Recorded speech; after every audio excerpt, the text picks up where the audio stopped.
Gone, Aaron with you this Wednesday evening, just gone 23 minutes to 8. Now, once upon a time, there was a frog that lived in the UK.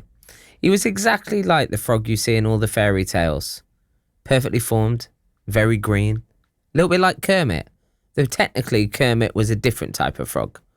It was called the European tree frog, and it disappeared from the wilds of the UK in the 17th century. But hopefully, one day, it will be back. Because there's a company in Staffordshire called Celtic Rewilding who are working on bringing them back. Harvey Tweets is the director of Celtic Rewilding. He joins us now. Harvey, first of all, where did they go? Very good question. What we can tell from the historical records is that this species would have been present in southern and eastern England at one point, and was probably lost as a result of land drainage, so humans turning wetlands into food producing farmland. But then also the historical records suggest that they were actually collected for medicine. And used at that time in folk remedies and things that are bogus. They don't cure anything. But back during then, it was believed that they had these medical properties. So we probably caught them all, unfortunately, they were turned into medicine at the time. Are they still prevalent in the rest of Europe or anywhere else? Yeah, the European tree frog's found as far north as Sweden. It's actually, despite its exotic appearance, it's really hardy. So it's able to actually survive being frozen solid, which is pretty impressive. And it's found across France, Spain, Germany, the Low Countries, etc.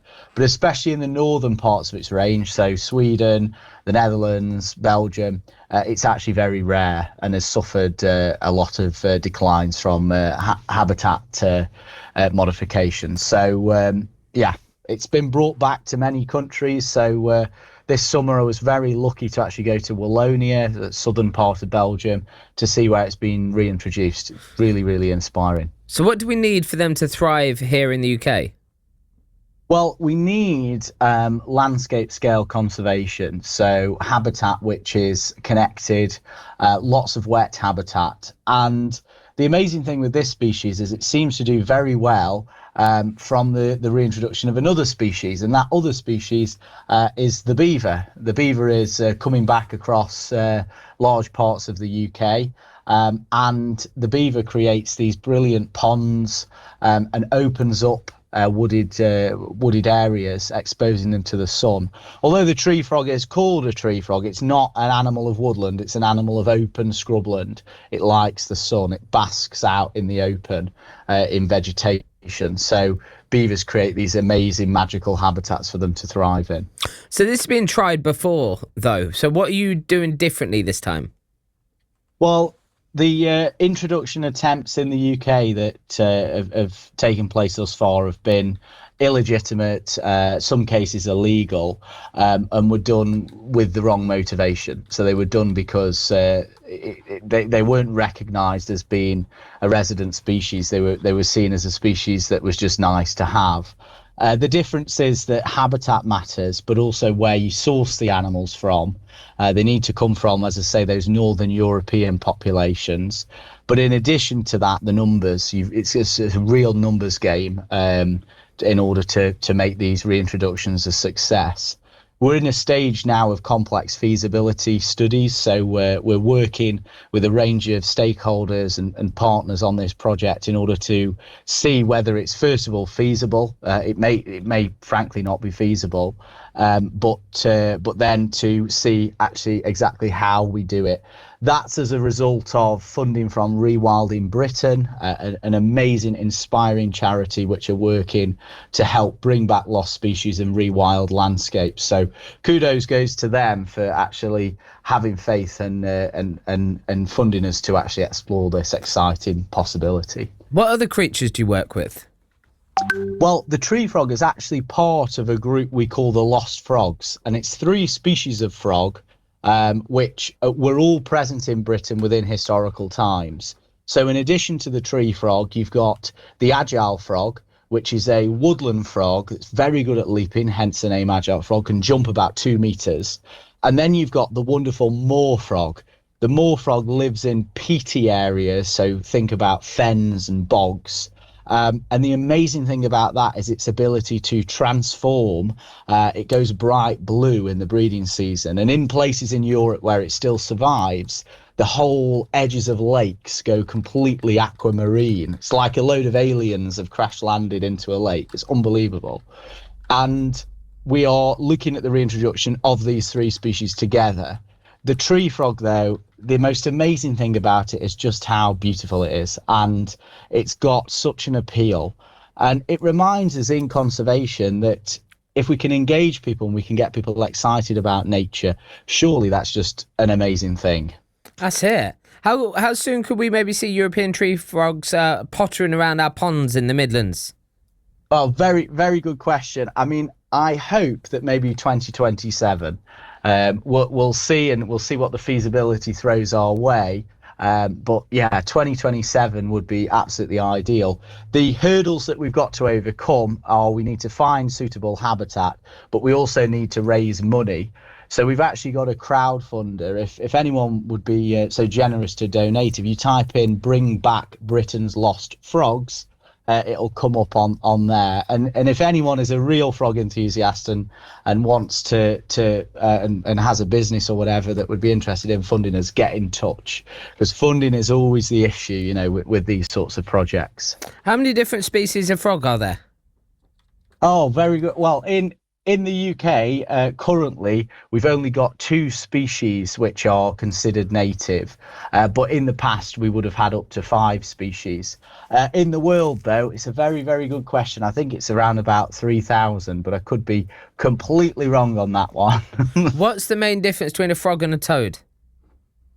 In many other countries across the world, there's no differentiation between the two. It's only in Europe and kind of the UK that we differentiate between frogs and toads because it's very different. So in the UK, a toad has got dry skin, it's got warty skin, and it can cope with slightly more drier conditions, whereas a frog has got smooth, wet skin. Basically they're the 2 main differences. Why are they used in so many fairy tales? Very good question. I think there is a real allure with frogs and toads. I think it's the fact partially that they're a bit magical. You know, an animal that metamorphoses, which turns from an egg to a tadpole to, you know, a terrestrial 4-legged creature. There's something magical about that process and watching that process take place. But they're also animals of kind of wild land. And, you know, back in the day, in previous centuries, they would have been associated with untractable places, you know, with great vast wetlands. And there would have been something magical about that, I think. But also they're untamable. You know, they're not a domestic animal. They're not an animal which is they're very they rely on their instincts. You know, they're as close to, you know, the ancient animals before the time of the dinosaurs as you're ever going to get. So I think there's that wild quality to them that just sparks the imagination. Do they have personalities? I think it's really easy to what we call anthropomorphize, and that means injecting human qualities or projecting them onto these animals. But I would say yes, to a degree, yes. We're very lucky to be able to keep them in captivity at Celtic Rewilding at our captive breeding centre, and you do notice these individual differences between the different species of frog, but also between individuals. The males in particular of tree frogs are highly competitive. So they have one of the loudest calls in Europe of any frog. And there are clear dominant males within that group. Sometimes there's just one dominant male. So I would say yes, to a degree. I feel like I'm out of frog questions. Just once again, if people want to help with the funding and so forth, where can they go? So if you type into the internet, "Bring Back Britain's Lost Frogs," you'll see the link up there, a GoFundMe link that we're hosting the crowdfunder on. But if anyone is an absolute mad frog enthusiast and wants to get in touch about the project and might want to donate personally or whatever, please feel free to go to our website, which is Celtic-Rewilding.co.uk. Brilliant. Thank you so much for joining us.